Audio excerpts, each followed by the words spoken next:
Last night, British, French and American armed forces conducted coordinated and targeted strikes to degrade the Syrian regime's chemical weapons capability and deter their use.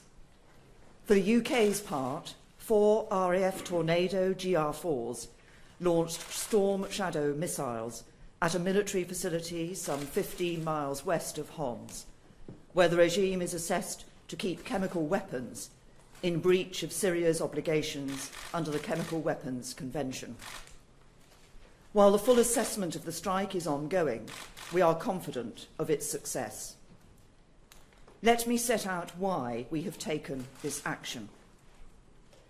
Last Saturday, up to 75 people, including young children, were killed in a despicable and barbaric attack in Douma, with as many as 500 further casualties.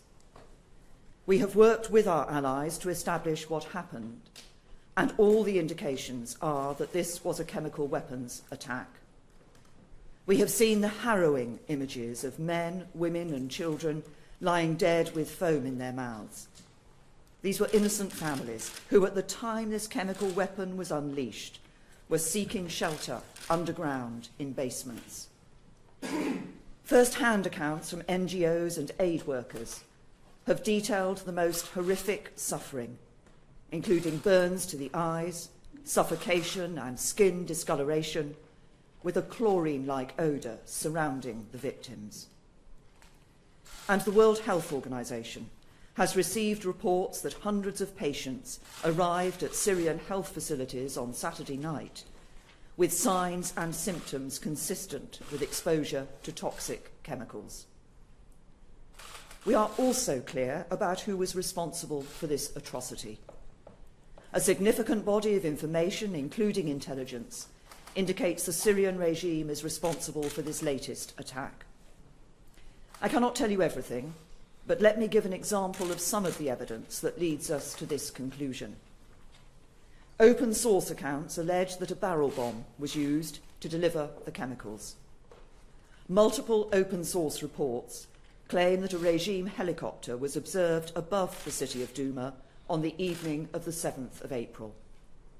The opposition does not operate helicopters or use barrel bombs. And reliable intelligence indicates that Syrian military officials coordinated what appears to be the use of chlorine in Douma on the 7th of April.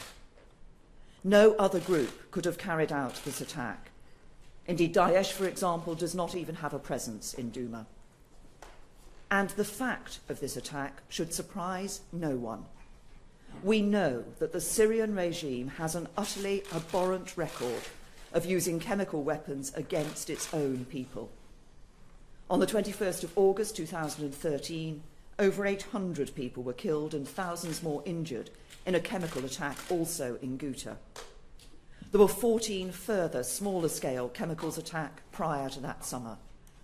At Khan Sheikhoun on the 4th of April last year, the Syrian regime used sarin against its people, killing around 100 with a further 500 casualties. And based on the regime's persistent pattern of behaviour and the cumulative analysis of specific incidents, we judge it highly likely both that the Syrian regime has continued to use chemical weapons since then and will continue to do so. This must be stopped. We have sought to do so using every possible diplomatic channel, but our efforts have been repeatedly thwarted, both on the ground and in the United Nations.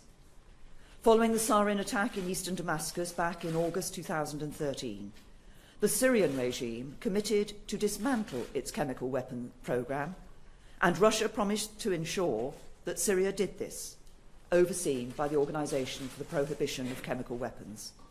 But these commitments have not been met. A recent report from the Organisation for the Prohibition of Chemical Weapons has said that Syria's declaration of its former chemical weapons programme is incomplete. This indicates that it continues to retain undeclared stocks of nerve agent or precursor chemicals and is likely to be continuing with some chemical weapons production. The OPCW inspectors have investigated previous attacks and on 4 occasions decided that the regime was indeed responsible. And on each occasion, when we have seen every sign of chemical weapons being used, any attempt to hold the perpetrators to account has been blocked by Russia at the UN Security Council, with 6 such vetoes since the start of 2017. Just this week, the Russians vetoed a draft resolution that would have established an independent investigation into this latest attack, even making the grotesque and absurd claim that it was staged by Britain. So we have no choice but to conclude that diplomatic action on its own will not be any more effective in the future than it has been in the past. Over the last week, the UK government has been working intensively with our international partners to build the evidence picture and to consider what action we need to take to prevent and deter future humanitarian catastrophes caused by chemical weapons attacks. When the Cabinet met on Thursday, we considered the advice of the Attorney General, the National Security Advisor, and the Chief of the Defence Staff, and we were updated on the latest assessment and intelligence picture. And based on this advice, we agreed that it was both right and legal to take military action, together with our closest allies, to alleviate further humanitarian suffering by degrading the Syrian regime's chemical weapons capability and deterring their use. This was not about interfering in a civil war, and it was not about regime change. As I discussed with President Trump and President Macron, it was a limited, targeted and effective strike with clear boundaries that expressly sought to avoid escalation and did everything possible to prevent civilian casualties. Together, we have hit a specific and limited set of targets. They were a chemical weapons storage and production facility, a key chemical weapons research centre, and a military bunker involved in chemical weapons attacks. Hitting these targets with the force that we have deployed will significantly degrade the Syrian regime's ability to research, develop and deploy chemical weapons. A year ago, after the atrocity at Khan Sheikhoun, the US conducted a strike on the airfield from which the attack took place. But Assad and his regime hasn't stopped their use of chemical weapons. So last night's strikes by the US, UK and France were significantly larger than the US action a year ago and specifically designed to have a greater impact on the regime's capability and willingness to use chemical weapons. And this collective action sends a clear message that the international community will not stand by and tolerate the use of chemical weapons. I also want to be clear that this military action to deter the use of chemical weapons does not stand alone. We must remain committed to resolving the conflict at large. The best hope for the Syrian people remains a political solution. We need all partners, especially the regime and its backers, to enable humanitarian access to those in desperate need, and the UK will continue to strive for both. But these strikes are about deterring the barbaric use of chemical weapons in Syria and beyond. And so to achieve this, there must also be a wider diplomatic effort, including the full range of political and economic levers, to strengthen the global norms prohibiting the use of chemical weapons, which have stood for nearly a century. Although of a much lower order of magnitude, the use of a nerve agent on the streets of the UK in recent weeks is part of a pattern of disregard for these norms.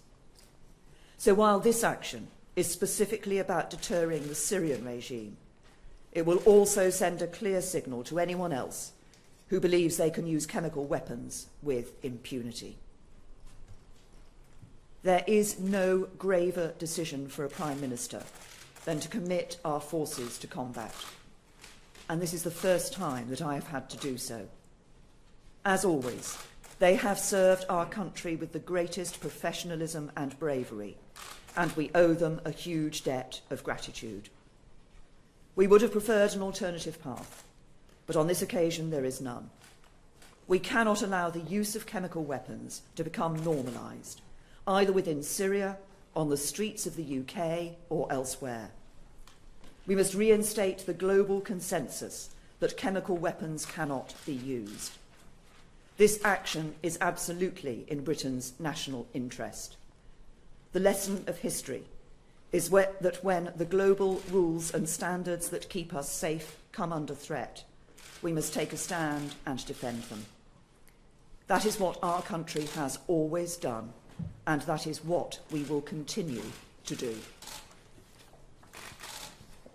I'll take a number of questions. Let me start with Laura. Thank you, Prime Minister. Laura Kunsberg, BBC News. Your logic is that chemical attacks must not go unpunished. Will you do the same again if President Assad does the same again, as you have suggested he has? And do you feel you have the public's consent, given that you have not even consulted MPs in Parliament? As I said in my statement, the purpose of the action that took place last night was to degrade and deter the capability and willingness of the Syrian regime to use chemical weapons. As I also said, obviously a full assessment has not yet been completed, but we believe that the action was successful. But the Syrian regime should be under no doubt of our resolve in relation to this matter of the use of chemical weapons. And I have taken this decision because I believe it is the right thing to do. I believe it is in our national interest, but I believe it is also important for the international community to be very clear about this issue, that we have seen people appearing to think that they can use chemical weapons with impunity. And we must restore the position of that, as I said, has existed for nearly a century, that the use of chemical weapons is illegal, it is banned, and we cannot accept it. Tim?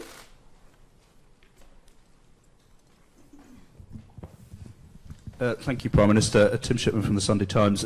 You were hinting towards the end of your statement there about possible further wider action against supporters of the regime. Can you explain why you haven't yet taken action against Russian money in London in the same way that the United States has?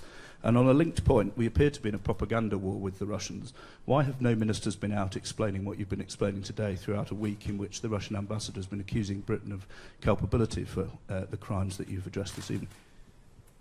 Well, on the first point, as you will know, Tim, and as I said in response to the use of the nerve agent on the streets of Salisbury, we are, of course, looking at every aspect of the action that can be taken. We do, in general, work against illicit finances, against criminal finances here in the UK, and we will continue to do so. You say that no minister has been out over the past week. I've given 2 television interviews over the past week in which I've set out the need for action and the need for us to restore the international norm of the recognition that chemical weapons should not be used. What I said in those interviews was that we were working with our international partners and allies to ascertain, make the fullest possible assessment of what happened on the ground, and then to ascertain what action was necessary. We've done that, and the action that we saw last night into the early hours of this morning was the result of that work. Adam. Prime Minister, I wonder if you could explain a little more your decision and your thinking on not seeking prior approval or debate from Parliament on this decision, because, as you know, Jeremy Corbyn and, on the other side, Kenneth Clarke have both said that they feel that that should have taken place, and there seems to be a feeling abroad that Tony Blair set a precedent back in 2003. Well, as I said, as I've just said, I believe that this action was necessary. I believe it was the right thing for us to do. We have been working with our allies and partners over the past week, first to make the fullest possible assessment of what happened on the ground, and then to consider what action was necessary, and to do that in a timely fashion so that we could act with sufficient understanding of what had happened on the ground and proper planning of any action, but to do so within a timescale that gave a very clear message to the regime.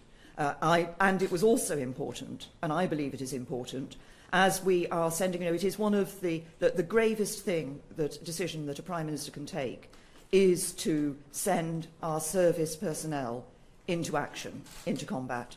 And when we do that, we owe it to them that we, as far as possible, protect their safety and their security.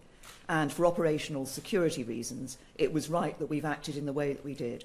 Properly plan this, assess what happened on the ground, properly plan it, act within a timescale that's right to both protect operational security and give a very clear message to the regime. Robert?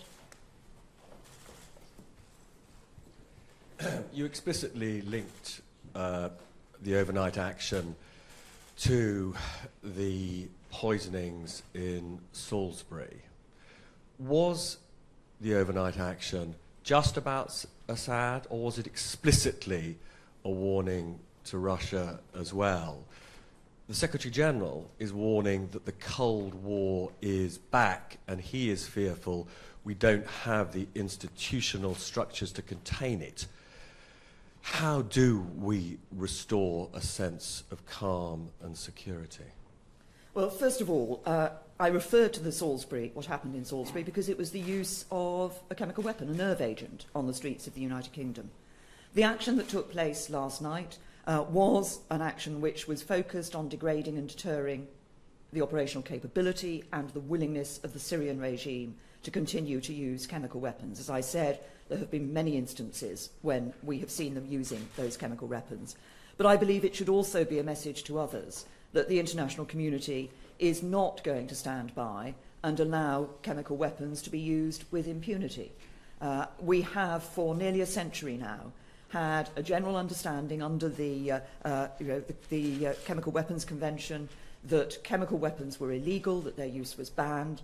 We have in recent times all too often seen chemical weapons being used. I think it's right that the international community has come together and said that we will not accept this, and given a very clear message about that we want to re-establish that international norm that chemical weapons are banned and should not be used.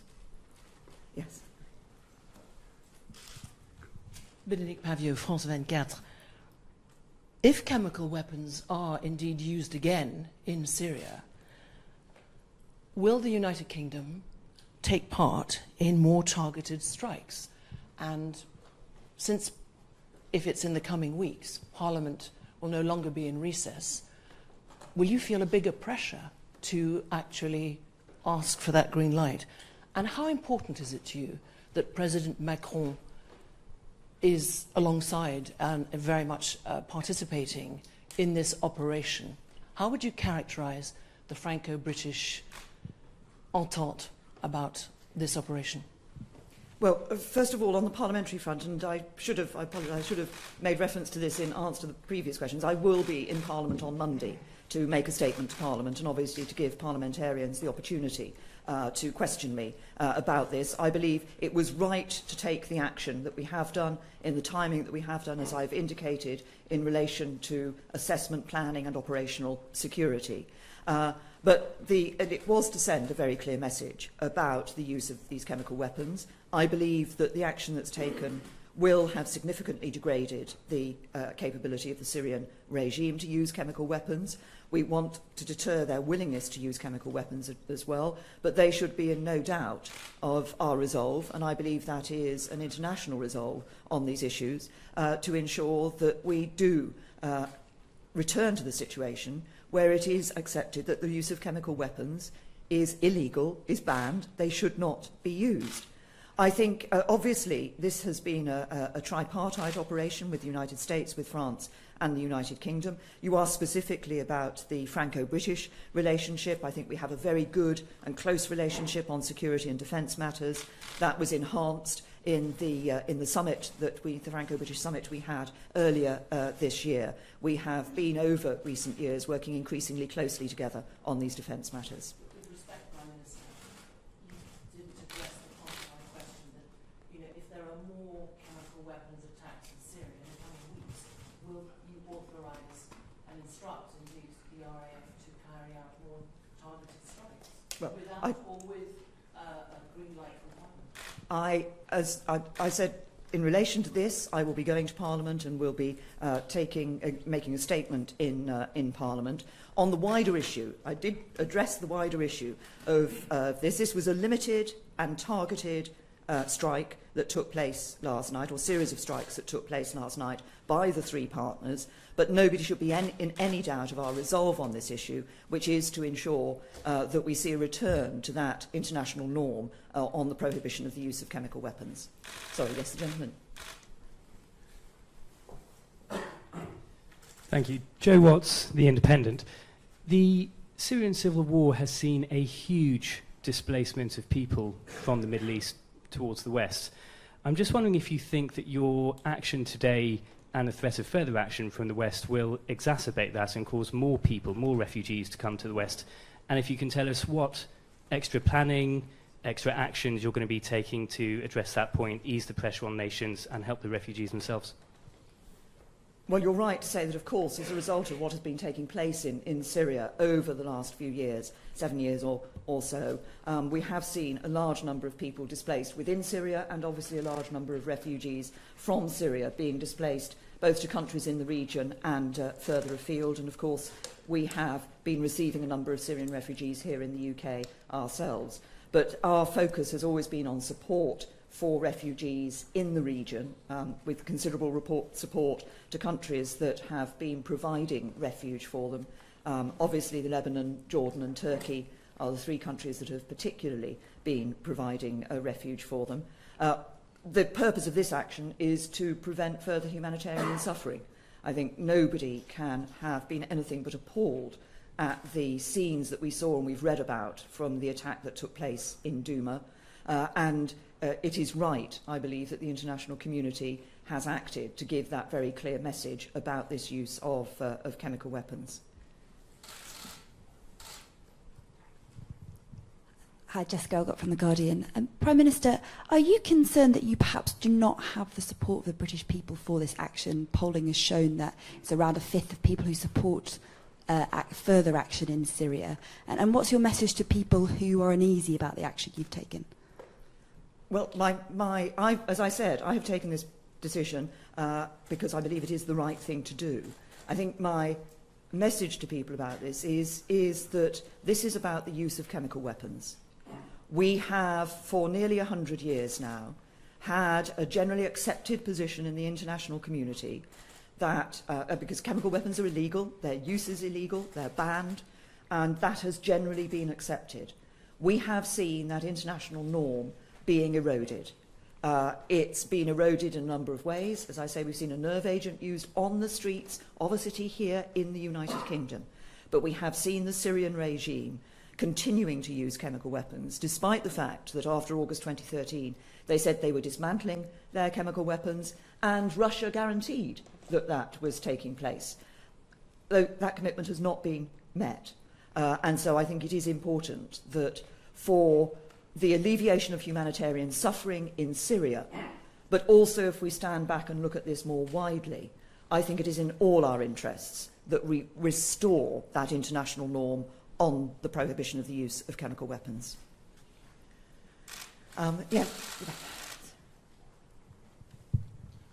Glen Owen, Mail on Sunday.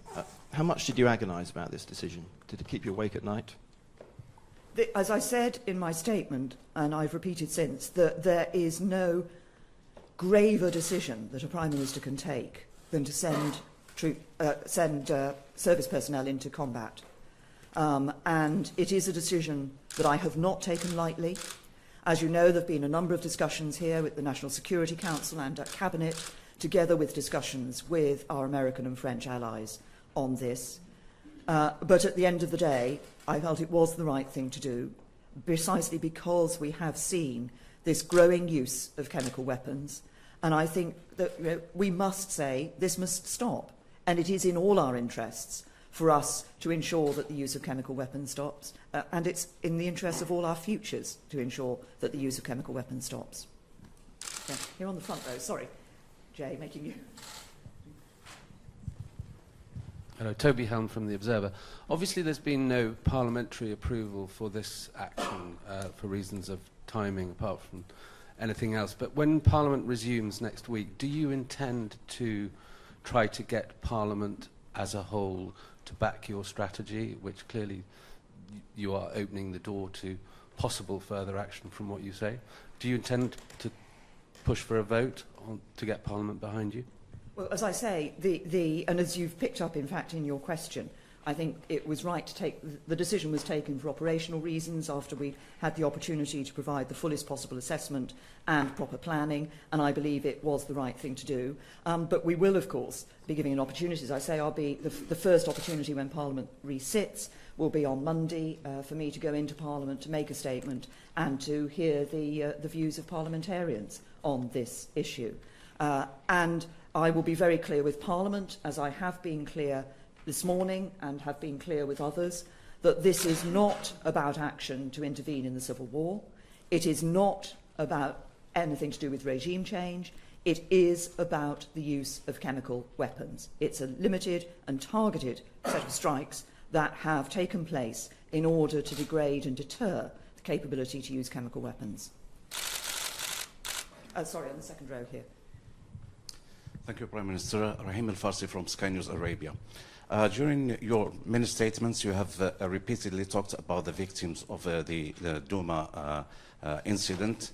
Have you considered, or are you considering, to have some of these victims have the care and the medical care as the same was given to these cripples here in this country or in the West? And secondly, if it emerges that the Syrian regime has got other chemical sites that have not been attacked, would you go after them, and would you enlarge your tripartite coalition? Well, first of all, on the first point, obviously one of the issues that we have as a United Kingdom, together with other international parties, had concern for is the ability to access and provide the support necessary to victims, those who have been suffering from the humanitarian catastrophe that has been the use of chemical weapons, but indeed more generally in Syria. And as you will also know, we've made a number of attempts through the United Nations and others in other ways to try to ensure proper humanitarian access to people, to ensure that they can be provided with the proper medical care. And we will continue to push for that humanitarian access so that those who are innocent victims can be provided with the support that they need. As I've said in response to other questions, I believe it's important. This was a collective action taken by the UK together with France and the United States. There have been a number of other supportive statements from other international leaders that have come out following the action. The intent of the international community now must be to make every effort through a variety of channels to ensure that we can give this very clear message about the use of chemical weapons. That is what this action has been about, and that is what we will continue to press on in a whole variety of ways. Just behind you, Jay. Thank you, Prime Minister.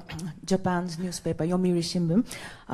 Because of this continuing and heightening tension between the West and Russia, some people started to call this situation a new Cold War. And what would you do, or could you do, in order not to let this military activity lead to a new Cold War?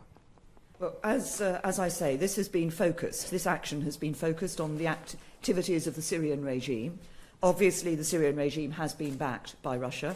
Action has been about chemical weapons. There is also the wider issue of restoring peace and stability and security in Syria, a political situation to that. And we will continue to work with all partners. And, of course, Russia's involvement in that will be a part of that, to bring about that security and that peace for Syria for the future and a political solution for Syria for the future. Just alongside. Simon Israel from Channel 4 News. Given the failure, as you have said in your statement, of all diplomatic efforts so far, what is the plan following these strikes? Sorry, what is the plan for? What is the plan, your plan, following these strikes? Following the strike. Yes, well, as I said, diplomatic efforts in itself has not had the impact that we wished it would have. We've now taken the military action, and alongside that, we will renew diplomatic efforts as well. And some of those obviously will continue to be through the United Nations to press for proper investigatory capability, opportunities for proper investigation and the holding to account of those who use these chemical weapons. As I said, the aim of this is to degrade operational capability of the Syrian regime and to deter their willingness to use chemical weapons. But there is the wider issue of overall the message for the international community about the use of chemical weapons, and we will continue to pursue that through the United Nations and through other fora. Alongside. Thank you. Ed Malnick from The Telegraph. Were there any communications with the Russian government or military about possible military action before it was taken? This is not something that the United Kingdom has been involved in. As you'll be aware, this is a complicated picture in terms of operations that take place in Syria. Full and proper planning was put in place before these strikes were undertaken to ensure that we could mitigate and minimise the impact on civilians and ensure that these strikes were absolutely targeted at their aim, which was the chemical weapons capability of the Syrian regime. Thank you. Nina from the Press Association. What would you say to Britons and indeed others who may now fear reprisals in the wake of the attacks? We have, of course, taken steps to ensure that we are providing support and have looked at those Britons who are overseas who may be concerned about such attacks. And the Foreign Office, of course, is providing advice to people as it would do in these circumstances. That's here. Katrin Kalweit, Süddeutsche Zeitung. Prime Minister, OPCW was on the way of going into Duma today. Why not wait 1 or 2 days in order to get a formal proof for the reproaches that there have been used chemical weapons, especially since the Russians are at the moment very carefully framing information that there are no proofs and that Great Britain is lying? Well, first of all, we have made every effort over the past week to assess what has happened on the ground. We have, as I've indicated in my statement, I've given a number of examples of the factors that were present that have led us to believe not just that this was a chemical weapons attack, but that it was a weapons attack at the hands of the Syrian regime. And this is not the only attack that has taken place. And the reason for our action isn't simply about what happened in Duma, it's about a wider pattern of the use of chemical weapons. The OPCW has on 4 previous occasions investigated and identified the Syrian regime's use of chemical weapons. And I think it was important that at the point at which we had the information that showed us that all the indications were that this was a chemical weapons attack at the hands of the Syrian regime, the planning had been put in place, that we took the action that was necessary. Right over there. Thank you. Elodie Goulesque, CNews French TV. Given that chemical attacks happened before in Syria and the UK didn't take such measures as yesterday, do you think your decision last night about Syria would have been the same if the Salisbury attack didn't happen? We looked at this very much in terms of what had happened in Syria and the continued use of chemical weapons in Syria. After Khan Sheikhoun, the United States chose to act alone in relation to those attacks. I believe it was right on this occasion that there was a wider collective action that took place, which showed the strength of the action that was being taken. It was significantly greater action than was taken after Khan Sheikhoun, but also showed that strength of that international community's response. We've been concerned for some time about the use of chemical weapons in Syria, and the evidence that has been gathered about that continued use of chemical weapons was such that we felt it was right to participate on this occasion. We've just got 3 more here, so at the back there.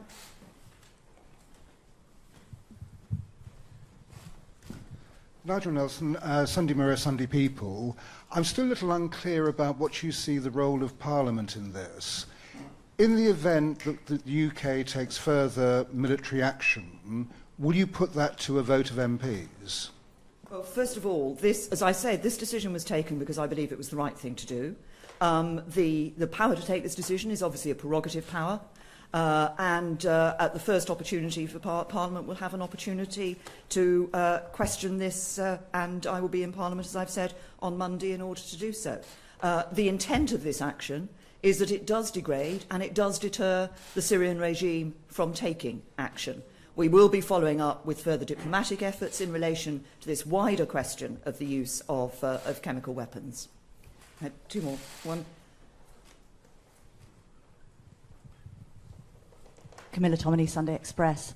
In light of Russia continuing to use its veto, are you concerned about the ongoing effectiveness of the United Nations? Well, I think my message would be this about the Security Council. Membership of the Security Council is, permanent membership of the Security Council is given only to a limited number of countries. I think it is important that those who sit around that Security Council table take seriously the responsibility they have to the wider international community for decisions that are taken. I hope that the action that is being taken in Syria will deter and degrade the Syrian regime's capability and willingness to use chemical weapons, but will also send a message to others about the use of chemical weapons. This is illegal, it's banned, it should not happen. And the gentleman on the second row here. William James, Reuters. Prime Minister, you've been very clear that this was not about regime change. Why not? And is it the British position now that Assad can stay as long as he doesn't use chemical weapons? No, this was about, as I've said, and you've recognised, this was specifically about the use of chemical weapons. There is a wider question on the future political solution for Syria, and that is a matter that we will continue to pursue in diplomatic channels and diplomatic and political channels with our international partners and allies. Now, the last one I'll take is from Dave. David Woodingson on Sunday. I'm just wondering, in light of the benefit of hindsight, do you feel that this, what's happened over the last 5 years has demonstrated that the vote in 2013 to take no action proves that taking no action in these cases can be as devastating as going in? Well, obviously, as you'll be aware, I was a member of the government in 2013. I voted to take action in 2013. I believe when the government put that to Parliament, we did it because we felt at the time it was the right thing to do. Following that, of course, there were commitments given by the Syrian regime in relation to destroying their chemical weapons, and Russia committed to guaranteeing that that was taking place. That has not happened, and I think it is right now that we have sent that clear message by taking this military action. Thank you.